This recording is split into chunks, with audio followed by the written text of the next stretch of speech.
For those of you who are here for the first time, I perhaps ought to explain that this isn't intended as a traditional school speech day, or even as a version out of ripping yarns. The best bits are over already, as far as speeches are concerned.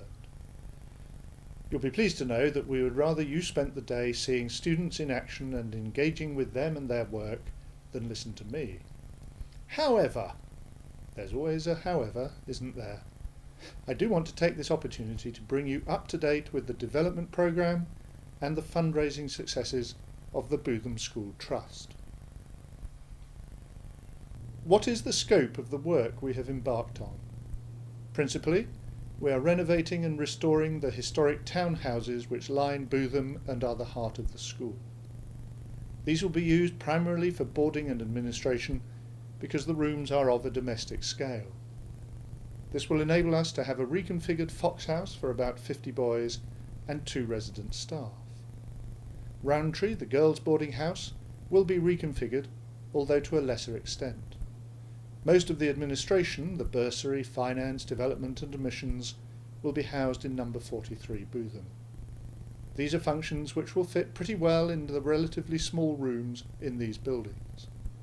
However, it's worth pointing out that the new Fox House will have better common rooms, laundry rooms and spaces equipped with IT, in other words student facilities, than before, and the staff accommodation will be reshaped to allow better pastoral care, easier access to teachers and a readier staff presence for visiting parents than currently is possible on the boys' side of boarding. The lodge will also move into 43. We're looking forward to developing this vital part in the framework of the school's pastoral care, both for day pupils and for boarders and for employees.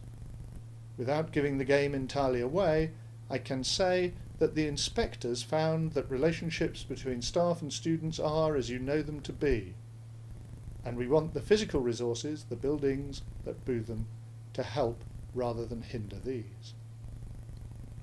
And those of you who came here last year will perhaps remember the excitement of learning about the room currently partitioned in 45, which we hope will become a recital room suitable for small ensembles, performances, readings and talks. We will also be refurbishing and rekitting the kitchen, dining room and reception areas to make them look better and cook better, and cope more efficiently with the increased numbers of students and visitors. One really important priority is study space for students.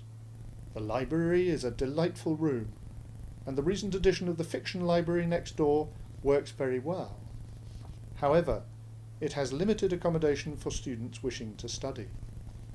We are absolutely delighted then that thanks to a generous donation from a parent and additional funding from an old scholar, we will see over the summer holiday the building of a mezzanine floor within the library to be used for private study and research.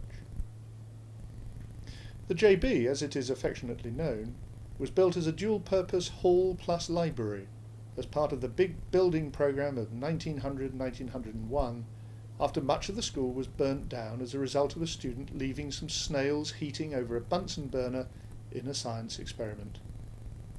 The head resigned at once. Could this perhaps provide us with a model for kick-starting a building programme today? Perhaps I'd be willing to resign if someone paid for a new school, which was in effect what they got then. There's an idea for fundraising. Here are some pictures of the JB in its early years. There is a gallery across the back, as you can see. We have used this as a guide to building the mezzanine in the sense that the new floor will be inserted on steel beams at this height just above the wooden panelling. It will extend about 2/3 of the way down the library, cut back from the windows on each wall to avoid crowding them and cutting out light. It will reach about as far as the main door.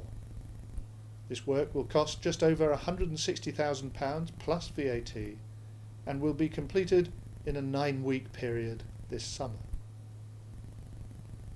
Also beginning this summer, in fact in June, is the work on 43 Bootham. This is the reason for the fences around the outside of this secret garden you will recall from last year.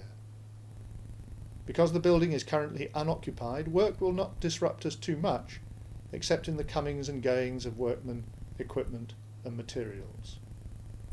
The schedule for all the work that I have outlined is as follows.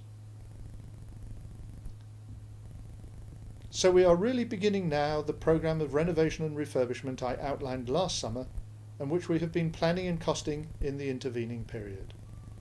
We have, as you know, started an appeal for this work and for all the work that will follow. Not, that is, an appeal for a building, but an appeal for building, a continuous giving programme.